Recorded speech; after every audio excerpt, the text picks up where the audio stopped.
I've been into Warhammer since I was a young lad. I didn't really play the tabletop, but the video games I went nuts for. I remember watching the intro cinematic for Dawn of War 2 when it came out, and on reflection, it probably wasn't the best thing for 10-year-old me to be watching.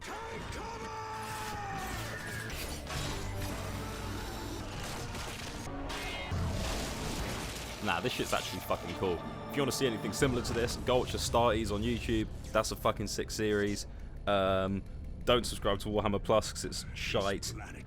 Yeah, okay, let's go. So, for those of you who don't know what Warhammer 40k is, let me try my best to give you a very brief overview. We start with this guy. This is the Emperor of Mankind. Imagine if God was real, but instead he was a 9-foot-tall dude with mind powers who hated religion. The Big E made 20 sons, known as Primarchs, to lead his armies to take over the Milky Way. The Chaos Gods didn't really like this and scattered the little freaks to different worlds across the galaxy.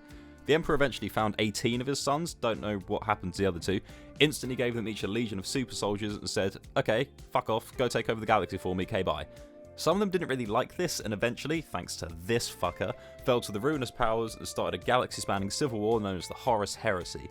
The war ended with the Emperor killing his favourite son Horus at the cost of becoming a sentient corpse and needs 1,000 human sacrifices every day to keep him from dying. That's really fucked up. In the current setting, which is 10,000 years after the Horus Heresy, we've only got one loyal Primarch against 4 of the chaotic ones. It's not very good. As Total Biscuit once said, basically life sucks, there's only war and you're probably going to get eaten by Tyranids, have fun. You still here? Amazing. Like and subscribe please. I've got a massive video planned for 100 subs and it involves some fucking hot stuff and a lot of pain with the boys. Alrighty, let's carry on.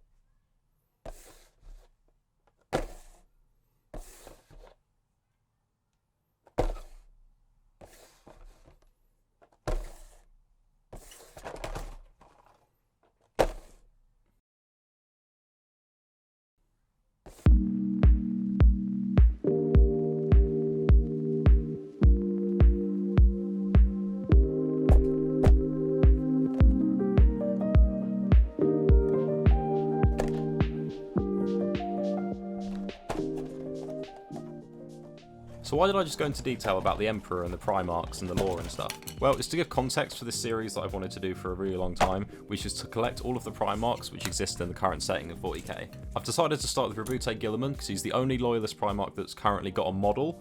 There are 3 others, well 2 with 1 on the way. There's Magnus the Red of the Thousand Suns, Mortarion of the Death Guard, and Angron of the World Eaters. This is the model that's just been announced. It's fucking awesome. Just look at this. Oh, I'm so excited to paint this. So we're starting with Roboute Guilliman, who's the smallest and the easiest to paint. So here's the process.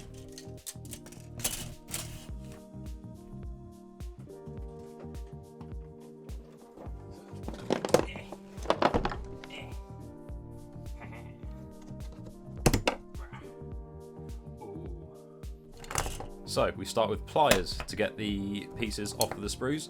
We have a mold line remover to remove the bits of plastic that get caught in the mold. A file that kind of helps with just getting rid of mold lines as well on bigger areas. I have a few more things. I have a screw. Normally I'd like drill out certain parts and I could pin the model to make it a bit more stable. And that is my saviour. That box knife right there, because the point's really thin, it really helps with getting in those little areas where the mold line remover can't quite get.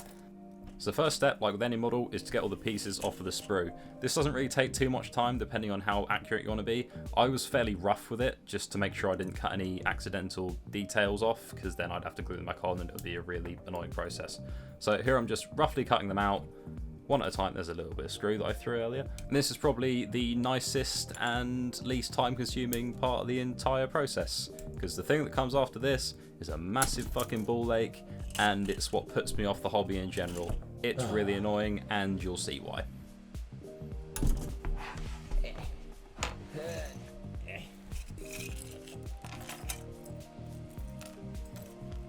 So many pieces. So this part is arguably the most annoying part and most important part of building a model. As I said, when the plastic gets made in the factory, there are 2 molds that go together and the plastic gets poured inside. That little line on top of that leg there, that's where the mold joins. That's the mold line. You find these on most parts of the model, and it's essential that you remove them, because the second you apply paint, it's going to catch it, and it's going to look like shit. So take the time to do this part carefully, even though it sucks. Do it in batches, don't do what I did. I think I spent like 3 hours consecutively getting this part done. It was horrible, wouldn't recommend. Very quickly into the process, I realised that using the mold line remover wasn't going to work, because it wasn't detailed enough. So I bought some really fine sandpaper, cut a little strip off using the box knife, and that worked an absolute treat. There you go, you see a little nub on the foot. Let's go to town with a little bit of a sandpaper. That's just in the plastic, that's not going to come out, and it's going to be face down like that anyway, so you're not going to see it. These are done. It's taken me 3 hours. I fucking love it, mate. I love it so much. So I didn't realise that the fan was going directly into the mic when I was recording it, so sorry for that. This was me after I'd finished all the pieces, slowly losing my mind. Hacktivists have revolutionised the metal genre. Just kidding.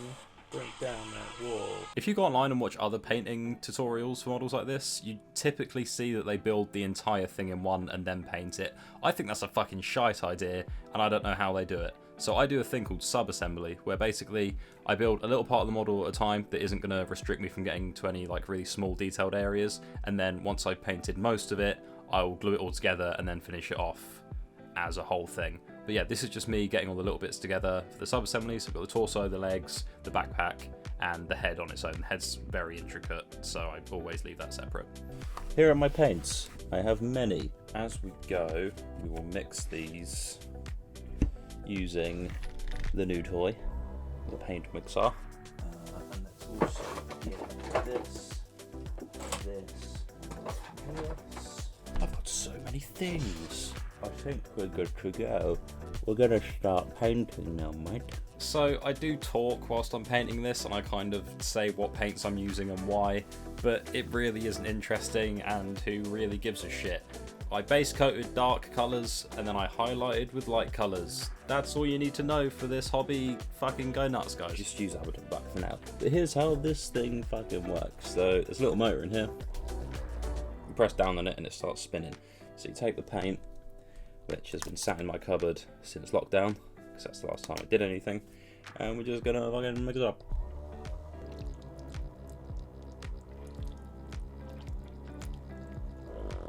What a disgusting noise. Fucking bollocks. I need new brushes, because these are all Citadel ones, and Citadel brushes I found are not very good. Let's fucking go. I'm also using a wet palette for the first time, which is going to be interesting. It's really fucking hot in the UK, so this is essential. Normally you'd water your paints down, but I don't have to with this, so I just take a bit of paint, put it on the wet palette, and that shouldn't dry out. Fucking cold champ. Ow. Come on, you bastard. This is the first time I tried to record anything this close, and I don't have a macro lens, so it was actually really difficult. So half of my recording was just me shouting at the camera, trying to figure out which angles worked and what like distances would actually be in focus. It's a bit fucked, but I've learnt a lot for next time. Dry brush in Room Lord Brass. Does this need mixing? It does. My Tascam died, so we've assembled him with the legs, one of the both the arms. So I'm going to dry brush this, then dry brush all the other parts, and then we'll see where we go from there. Dry brushing is like the best technique for painting shit like this, because you don't need to use any paint at all, just a tiny bit, and then you just fucking lightly dust it on, and it just looks really good.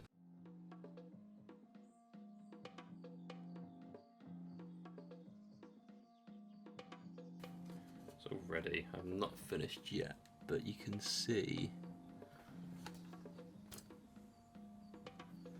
that's already looking pretty fucking sick. We've still got the bolter and those little cables to do, but here is the G-Man himself. So everything's been dry brushed. It looks way golder on the camera, but it's actually more of like a silvery brass.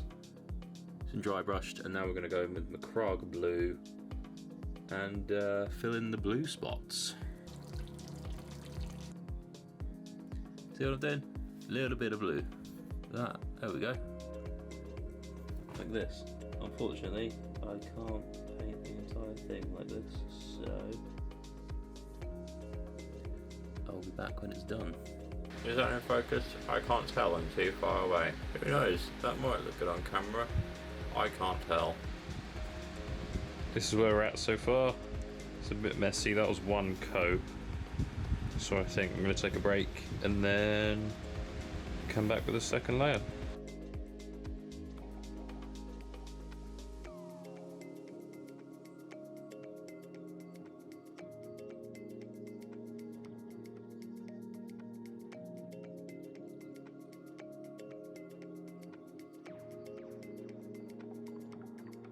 I take it back, this is the best technique to use. This is using a wash paint, which is basically really, really thin, but it's really dark, and it just seeps into all the recesses and makes the details really fucking sharp. Really good.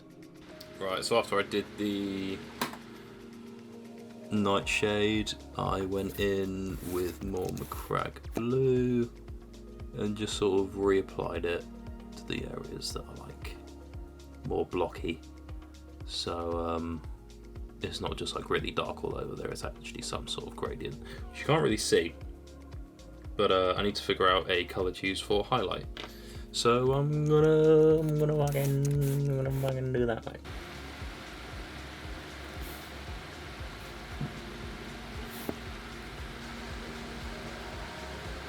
It's obviously not the blue of the ultramarines, but that's not what I'm trying to go for. Let's just do this on the tops. Or just, yeah, let's just do this on the tops of everything, like a really strong highlight, and see how that goes. Right, so I've done what I wanted to do to the body, and I think it looks fucking sick, mate. So the next thing I need to do is go back over the trim. I'll probably do that with Rune Lord Brass again, and then I'll do it with the Retributor armor. We'll see, but I think that looks fucking sick, mate. I'm losing my mind. The second Retributor Gold layer is done. Fuck off. And now I'm going to go over the Purity Seals with red and all the tubes and stuff, and then I'm going to glue some stuff together, and then the last thing to work on should be the sword. So because I don't have the macro lens and it's really difficult to like film at a good angle and get the detail, I ended up skipping a lot of footage. So I filled in loads of details with different paints, made sure the highlights were all good. I did the helmet, most of the helmet was done. I got a little clip of me painting the eyes, but that was the only part of the head that I actually filled. So I painted deep into the night, and Guilliman is pretty much done when it comes to his body. All the cables are done, the gun's done. The gun was very basic, I didn't really do anything to it. What was it? I just gave it a little dry brush. It's not meant to be anything fancy. Did all the cables, little panel on the back, all of the purity seals are done. This looks really messy and horrible up close. Fucking hell. I need new paintbrushes really badly. I can't believe I even attempted this shit with that kind of brush. Horrible. Luckily it turned out okay, but this was stressful and I do not have the fucking... My hands are way too shaky for this shit.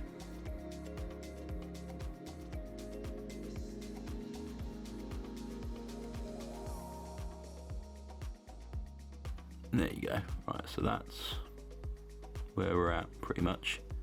The last thing to do is the sword. And there's the model mostly completed. The last thing I had to do was the sword, which I didn't really get any footage of for the same reason as the helmet.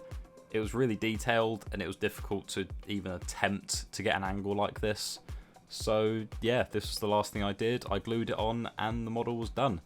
Here are some pictures that I took. It looks better in person, I promise. But yeah, here we go.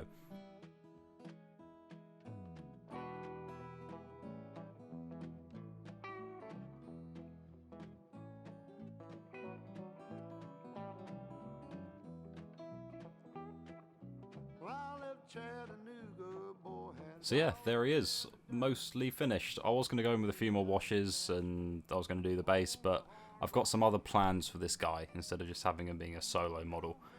Anyway, I hope you guys enjoyed. Something a bit different. I do want to do more of these in the future, so we'll see. My camera died, and I can't be bothered for it to charge, because this video has to go out in the next, like, half an hour. Anyway, thanks for watching, everyone. Hope you enjoyed, and peace.